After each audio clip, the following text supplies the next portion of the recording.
జై గురుదత్త. తంత్రశక్తికి సాదర స్వాగతం. గురవే సర్వలోకానాం నశగే భవరోగిణ నిదయే సర్వ విద్యానాం దక్షిణ మూర్తయే నమః. శ్రీపాదవల్లభ నరసింహ సరస్వతి శ్రీ గురుదత్తాత్రేయాయ నమః. జ్ఞానానందమయం దేవం నిర్మలం స్ఫటికాకృతిం ఆధారం సర్వ విద్యానాం హయగ్రీవముపాస్మహే.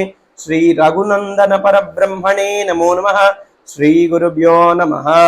హరి ఓం. ఇవాళ బుద్ధ పౌర్ణిమ.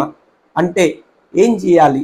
బుద్ధ పౌర్ణిమ రోజు ఏం చేస్తే మనకు కావాల్సినది, మన కోరికలు సిద్ధిస్తాయి, మరియు మందబుద్ధి కలిగి ఉన్న పిల్లలకి ఏ విధంగా మందబుద్ధి తొలుగుతుంది అనేది ఈరోజు మీకు చెప్తాను.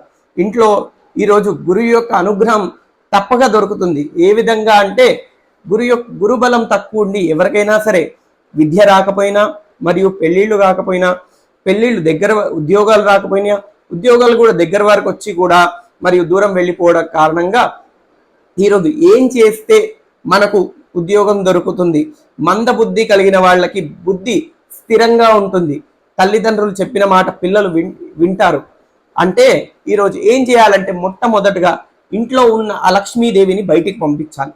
అలక్ష్మీదేవిని ఎలా పంపించాలంటే ఇంట్లో ధూపం వేయాలి.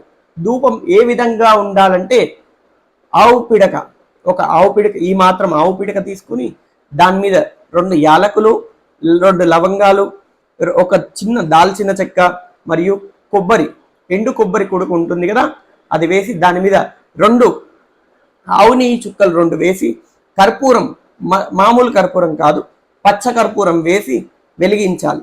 ఆ పచ్చ కర్పూరంతో వెలిగిన తర్వాత ఆ పిడక నుంచి వచ్చే ధూమం ఉంటుంది కదా, ధూపం, ఆ పిడక నుంచి వచ్చే ధూపం ఏం చేస్తుందంటే ఇంటి మొత్తం కూడా విస్తరించి ఉంటుంది. అలాగే ఇంట్లో ఉన్న నెగిటివ్ ఎనర్జీని, ఆ లక్ష్మీదేవిని బయటికి పంపిస్తుంది. అప్పుడు లక్ష్మీదేవి ఇంట్లోకి వస్తుంది. లక్ష్మీదేవి ఇంట్లోకి వచ్చినాక ఏం చేయాలి అంటే, మనం ఇవాళ పౌర్ణమి, బుధ పౌర్ణమి కావున సాయంత్రం సంధ్య వేళ 6:30 దాటిన తర్వాత రుద్రుడికి అంటే శివాభిషేకం చేయాలి. శివాభిషేకం ఏ విధంగా చేయాలి? నేను పొద్దు నుంచి స్నానం చేశాను కానీ భోజనం చేశాను స్వామి, చేయొచ్చా అంటే చెయ్యొచ్చు. ఇందులో ఎలాంటి తప్పు ఉండదు. మళ్ళీ ఒకసారి స్నానం చేసి విడిచిన బట్టలు పక్కకు వదిలేసి కొత్త బట్టలు అంటే ఉతికిన బట్టలు వేసుకొని, ఇంకా మరియు ఇంట్లో పరుపు ముట్టకుండా దేవాలయం వెళ్ళి సాయంకాలం అంటే ప్రదోష వేళ శ్రీ నీలకంఠేశ్వర స్వామికి ప్రీతిగా, ఆయనకి ఏమంటే ఇష్టమయ్యా, దేంతో చేస్తే తొందరగా సిద్ధిస్తాడంటే పంచామృతాలు. ఇవన్నిటికన్నా ముందు ఇంకొకటి చేయాలి. ఏంటంటే ఇవన్నీ మనం పాలు పోయని ఆవు ఎంగిల్ చేస్తుంది. పెరుగంటారా పాలతో వచ్చిందే, మరియు తేనె అంటారా తేనె తీగలు ఎంగిల్ చేసిందే, నెయ్యి అంటారా నెయ్యి కూడా అదే విధంగా మళ్ళీ పెరుగు నుంచి వచ్చిందే, ఆవు దూడ నాకింతే కదా.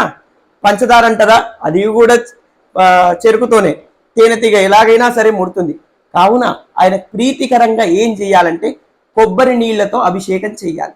కొబ్బరి నీళ్లతోనే ఎందుకు చెయ్యాలి అంటే, కొబ్బరి నీళ్లు ఎంగిలి కానివి. కొబ్బరి నీళ్ళు అంటే మన భూమిలో ఎంగిలి కానిదంటూ ఉన్నది ఒకే ఒక్క నీరు, అది ఏంటంటే అయ్యా అంటే కొబ్బరి నీరు.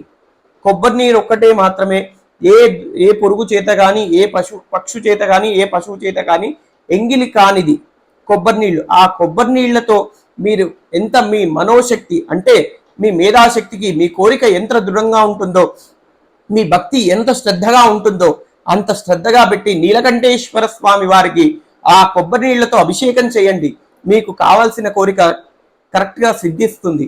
మరియు దత్తాత్రేయుల స్వామి వారికి ఈరోజు దత్తభిక్ష చేయాలి. సాయంత్రం అంటే ఏ విధంగా చేయాలి? దత్తభిక్ష అంటే మనం ఇంకొక దగ్గరికి వెళ్ళి మనం ఇప్పుడు ఉన్న కలియుగంలో భిక్షాటన చేయలేము. కాబట్టి మనం ఏం చేయాలయ్యా అంటే, మనకు తోచింది బ్రెడ్డో బిస్కెటో, లేదు కాదు స్వామి అవన్నీ వేరే వాళ్ళు ముట్టిందే ఉంటారు కదా అనుకుంటే, ఇంట్లో స్నానం చేసి ఒక 5 చపాతీలు గోధుమ రొట్టెలు చేసి ఆ గోధుమ రొట్టెలు తీసుకువెళ్ళి దగ్గర ఉన్న గోశాలలో ఆవులకు పెట్టి నమస్కారం చేసి, అంటే మీ యొక్క కోరిక చెప్పుకొని ఆ గోవులకి ఆ గోధుమ రొట్టె తినిపించండి.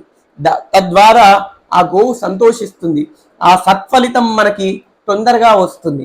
ఈ రోజు అంత పవిత్రమైన రోజు. మీ ఈ ఒక్క రోజు చేస్తే ఎన్నో 13 పౌర్ణములు చేసినంత ఫలితం కలుగుతుంది. కావున ఈ ఒక్క రోజు తప్పకుండా నేను చెప్పింది చేయండి, మీకు అంతయు శుభం కలుగుతుంది. జై గురుదత్త.